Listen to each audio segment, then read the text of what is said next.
There are habits believers practice daily that quietly push the Holy Spirit away, and almost no one talks about them.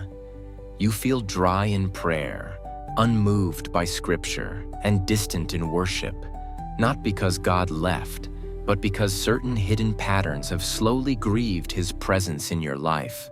And few people are ever warned about this. The first habit is unchecked compromise.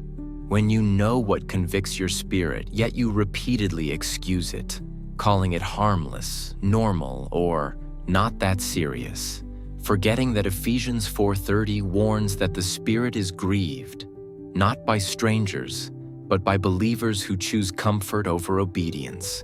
And every time you ignore that inner nudge, your sensitivity dulls just a little more. The second habit is neglecting intimacy with God, because silence toward God eventually becomes distance from God. And when prayer turns into a rushed ritual or disappears altogether, you shouldn't be shocked when your spiritual hearing weakens. Since Jesus already made it clear in John 15 that abiding is not optional if life is to flow. The third habit is harboring bitterness and unforgiveness, a silent toxin that poisons your inner life while pretending to protect you.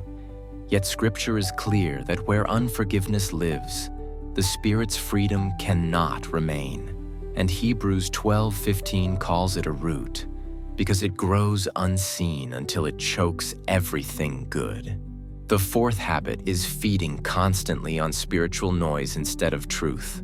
When your mind is saturated with fear, gossip, lust, outrage, and endless distractions, leaving no room for the still small voice, because what fills your attention eventually shapes your affection. And Romans 8:6 reminds you that the mindset on the flesh cannot enjoy spiritual life and peace. The fifth habit, and perhaps the most shocking, is prideful self-reliance.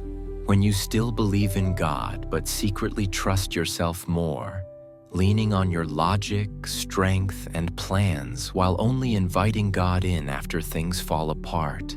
Even though Proverbs 3:5 has always warned that leaning on your own understanding leads you away from His direction. Yet here is the hope few people talk about.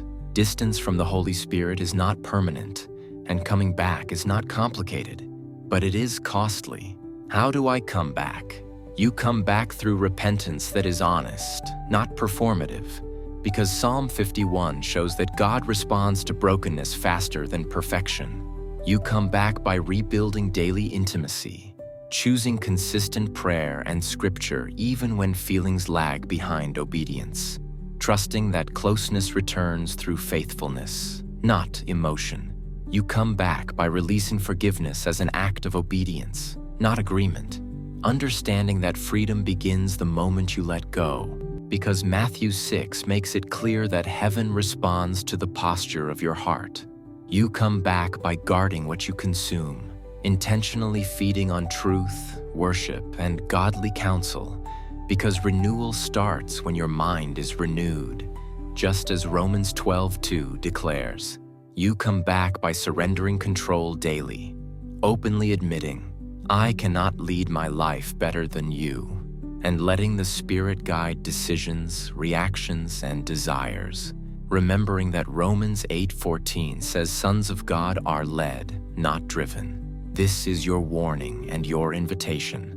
The Holy Spirit does not shout over your habits. He withdraws quietly, but He also returns powerfully when you realign your life. And if you sense conviction right now, that is not condemnation. That is mercy calling you back.